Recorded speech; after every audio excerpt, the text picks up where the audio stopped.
Welcome to Paving the Path. I'm your host, Shiva Mirasaini. People know me as a customer experience champion and a digital executive at Fortune 50 companies. I plan on paving the path in my show with women game changers, thought leaders, and executives touching the entire spectrum of digital transformation in healthcare. Join me in exploring the digital renaissance that's shaping healthcare today and forever, changing the future of wellness, care, and health.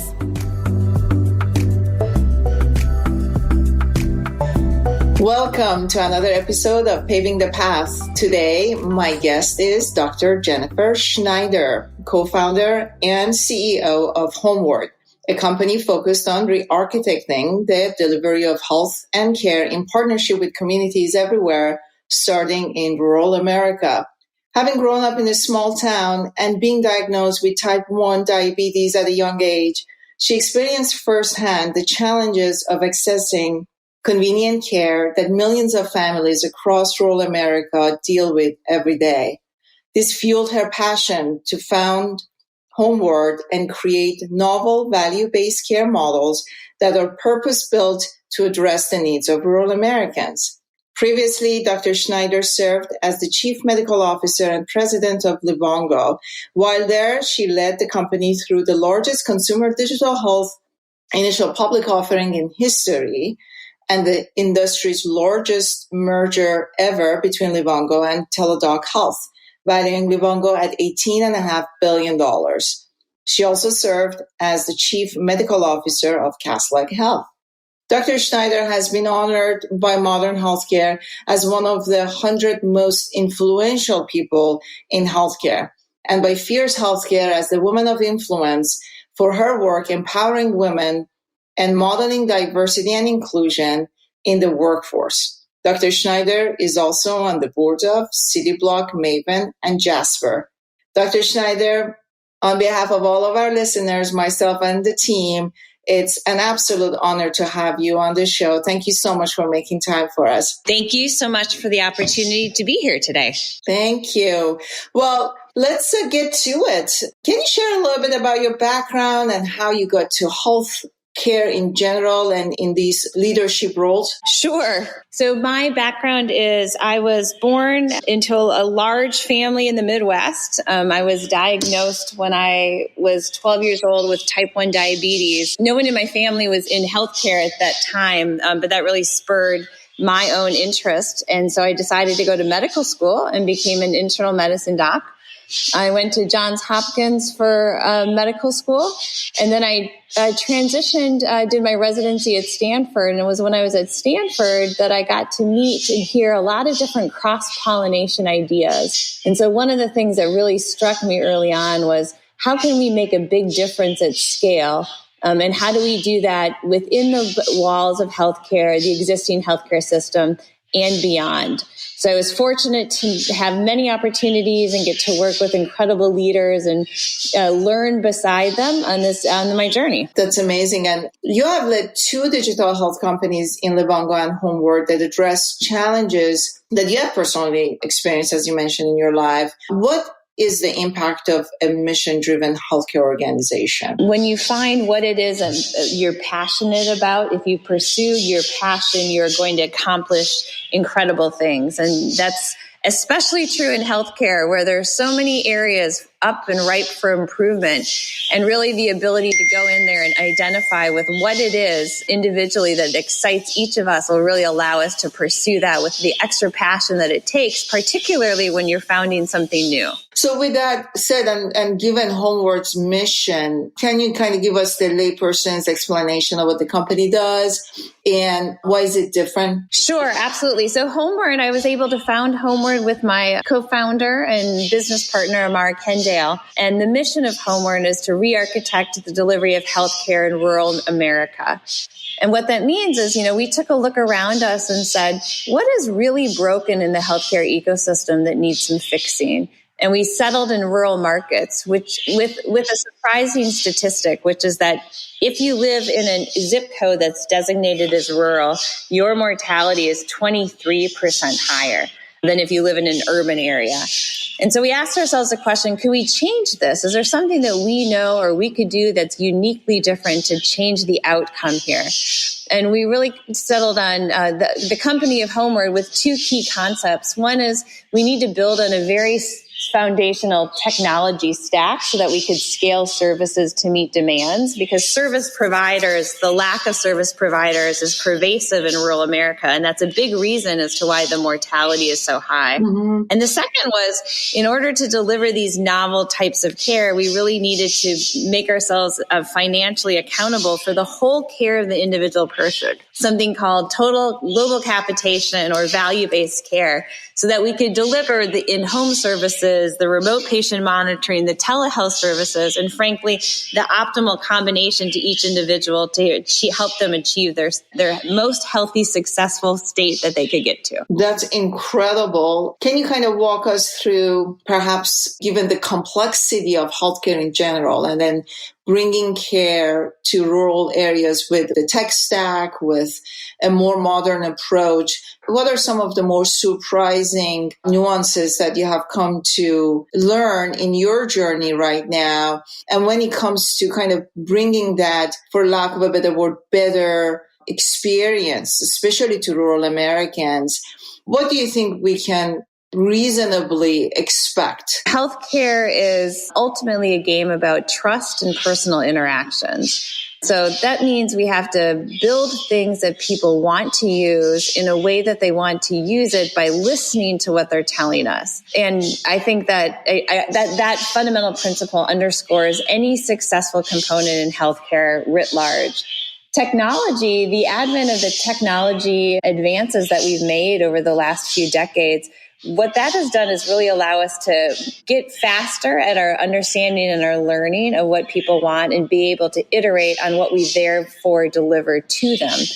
The words that we use, the messages that resonate with what their personal goals are relative to their health. And so I think that this ability to leverage and use the technology components is the key answer. So let me give you an example. So at Homeward, we start with our members with a home visit. We go into their homes, we visit with the member, we establish health goals. But by being in somebody's house, it really allows us to have a personal connection and build trust in a way that then allows us to deploy telehealth, remote patient monitoring that people use ongoing in a regular basis, because we've already established ourselves as a trusted entity with alignment of goals for the individual and for what we're trying to accomplish. Wow, I did not know that. That's pretty profound to have that kind of in-person intake and have a kind of a 360 view of the patient, essentially, right? Because as you mentioned, those kind of social determinants of health, or kind of your zip code, there are a lot of non-clinical issues around our health that can drive our behavior and our actions. And a lot of that can be picked up as you actually interact with the patients. And so I think that really paves the path for a very different experience for those consumers that engage with Homeward. I want to switch to the women in leadership, but before I do that, just to build on what you mentioned with respect to building trust and kind of what is called the trust economy, more generally speaking, and now bringing that really to healthcare, what kind of progress do you think we can realistically expect in healthcare, given the fast changing technology in the next couple of years? I would start in an area where if you take a look at what we have highly trained physicians do on a regular basis, about a third of their time is chart entry, very, very clerical scribing components to it. And yet we ask somebody to go to college for 4 years, to go to medical school for 4 years, and then do a residency, the shortest of which is 3 years. Right. And then they come out and we ask them to type in a bunch of forms and fill out letters. And so the reason I start there is that there is a whole world in which we can make the medical care ecosystem more efficient. What that does is it allows our shortage of providers to really do the things that we're training them for, the thinking, the complex diagnoses, right? And takes away a lot of the lower level tasks. So I think that there is a huge advancement in technology for efficiency gain in kind of like the back end of the office, if you will. But even more exciting to me is, as you're looking at, and we're at the cusp of looking at a number of large language models and AI enter into healthcare, is this ability to actually make healthcare more affordable.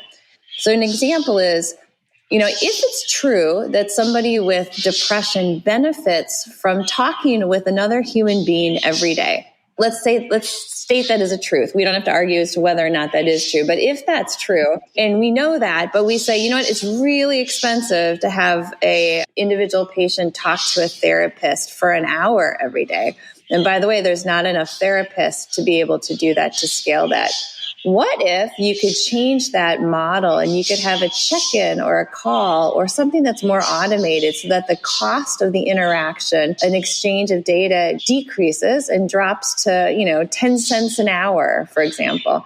Does that then increases the ability to deliver healthcare, drive outcomes at scale, and actually, make optimal healthcare and optimal outcomes more affordable for everybody?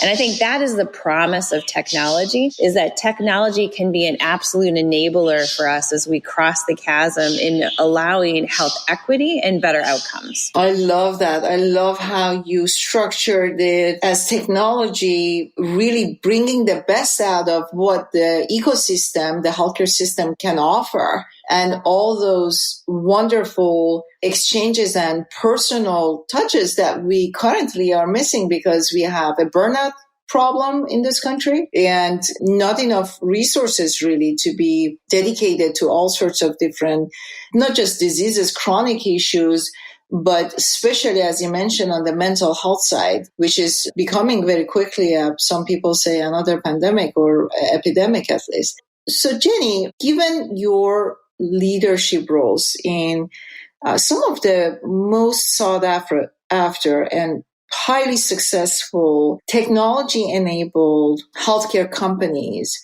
as a woman leader, as a prominent female figure, what is your advice to the new generation of women leaders that are coming to this space? I mean, you have been an amazing sounding board and advisor to companies like Maven, like CityBlock, with Kate Ryder of Maven and Toyin of CityBlock.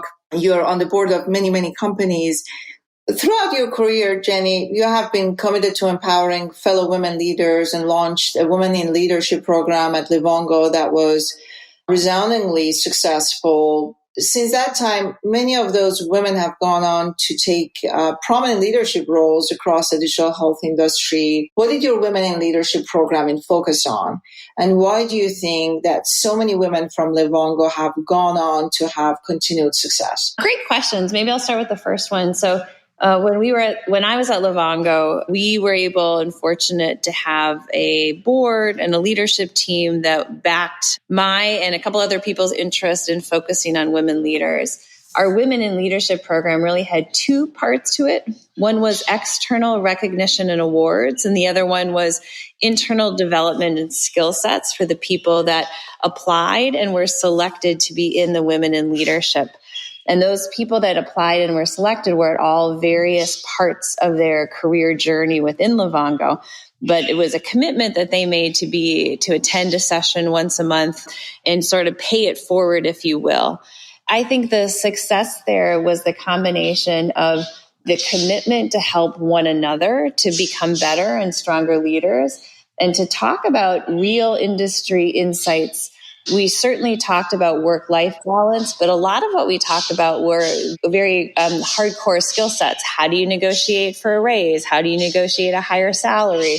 So the parts of, when you compare women and men and the disparity as to where they stand in leadership positions, a lot of that can be trained and taught and inculcated. So that was what we focused on when we were on the internal part of the Women in Leadership at Livongo. Why is it that so many people from Livongo have taken strong leadership positions? I would say first and foremost, we were very fortunate to get incredible talent brought into Livongo. We created a culture that really focused on supporting strength of diversity and really allowed people to bring their whole selves. And that includes being a woman. People with women, men have different needs or different lifestyles.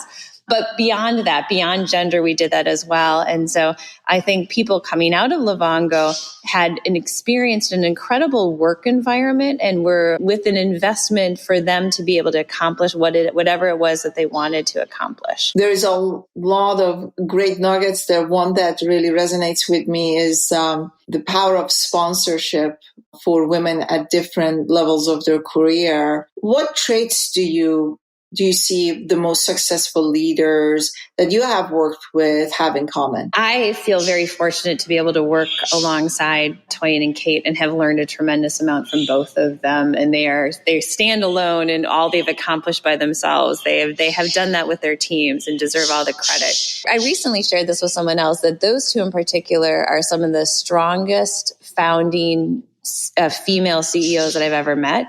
And they actually share a unique characteristic. They're very different personalities, but they share a unique characteristic. And that is this idea to radically listen, to put themselves in a position to, even when they're the smartest person on a topic, they're not expounding. They're actually asking questions to gather more information. And the insights that they glean and the power as to how they use that in how they lead is really remarkable. And so when I look around male and female leaders, the people that are curious and who are listened by asking questions that they want to have answered, they really are curiously want to hear the answer, are the leaders that I find to be the most effective. Thanks for that. That's super helpful. And I think all of us can practice that at least. We may not be born with that inquisitiveness, but we can certainly practice. One astonishing statistic is that despite the fact that women make 80% of healthcare decisions, they only make up 13% of CEOs and 30% of C-suite teams. When speaking with other leaders across healthcare, how do you advocate for improved gender diversity amongst leadership teams, especially? I think it starts with recognition around the people that you're servicing, right? So again, we talk about this a lot. It's really hard to understand the people for whom you're building a service if you don't have that voice at the table. That voice at the table really matters. But I think it's more than just hitting, like signing up for a quota and kind of hitting the percent of people there. More important than that is the ability to have the power of the voice. So are women allowed at the table? And when they're at the table, does their voice reverberate as strongly as men? And I think that there is a growing understanding, particularly in healthcare, because of the statistics that you just quoted, that you won't be successful unless you have those voices at the table helping you and your company make decisions. So part of that, if I'm hearing this correctly, is the individuals, the leaders leaning in, but also, it takes two to tango. There has to be a receiving hand on the other end, which goes back to that power of sponsorship. Did I catch that correctly? That's right. I think mentorship and sponsorship go a long way for any minority that's not represented to equal components. And that's particularly true for women. Absolutely. We covered quite a bit with respect to kind of some of the underlying shifts in the industry, what Homeward is doing in rural Americas, and also some of the headwinds when it comes to diversity inclusion and your advice. Jenny, where would you say you're excited about in the next kind of 6 to 12 months with respect to Homeward and probably more broadly with respect to healthcare in general? First and foremost, I am so happy with the team that we've been able to assemble at Homeward, both culturally and talent-wise. I am very honored to be partnered with our two partners, Priority Health and Blue Cross Blue Shield of Minnesota. And between the team and our partnership, we will be focused on delivering excellent care to everybody we can touch in rural Michigan and rural Minnesota. So for the next 6 to 12 months, that's absolutely what we'll be heads down and focusing on. That's fabulous. I'm sure we'll be hearing great news and many more milestones from the team. Is there any advice or thoughts that you want to leave with our audience with respect to some of the trends that you're seeing in general and or just more broadly around healthcare and what to look out for? I think we're at a crossroads now in healthcare where technology and technology-enabled services will allow and will continue to fast forward us in our ability to make a dent in health equity. The goal of technology has always been, how can we reach more people at a lower cost and improve health outcomes across the entire population, not just the worried well or the slightly sick wealthy people. And I think we're at a crossroads, both from a scale of technology and from an interest in the population, that we are truly going to make a difference in health equity in the next short time period. And it's an exciting time to be in healthcare, particularly when you care about delivering high quality healthcare to as many people as possible. I love that sound of optimism, Jenny, and I share that wholeheartedly with you. And I know our listeners do as well. Speaking of our listeners, if they want to follow you, find you, follow your thought leadership, where would you direct them? So I would go to homewardhealth.com and go to our website and follow Homeward Health on LinkedIn and Twitter, or follow me on LinkedIn and Twitter. Fabulous. Well, thank you so much for spending some time with us today. I really enjoyed this conversation, learned a great deal. And I've already been following Homeward, but I'll be following your thought leadership even more closely, and those female leaders that you mentioned earlier. It's been a fabulous conversation, Jenny. Thank you so much again. And thank you so much to our listeners for joining us today. Thank you. Thank you for the time and the opportunity to have a discussion. Thanks for tuning in. If you like what you heard, please spread the word. Tell your colleagues to tune in for all the awesomeness, then leave a review on Apple, Spotify, or wherever you listen. This show is produced by Shift Forward Health, the channel for changemakers. Subscribe to Shift Forward Health on your favorite podcast app, and you'll be subscribed to our entire library of shows. See our full lineup at shiftforwardhealth.com. One subscription, all the podcasts you need, and it's all for free. And remember, we might have a lot of work to do in healthcare, but we'll get there faster together. Thanks again.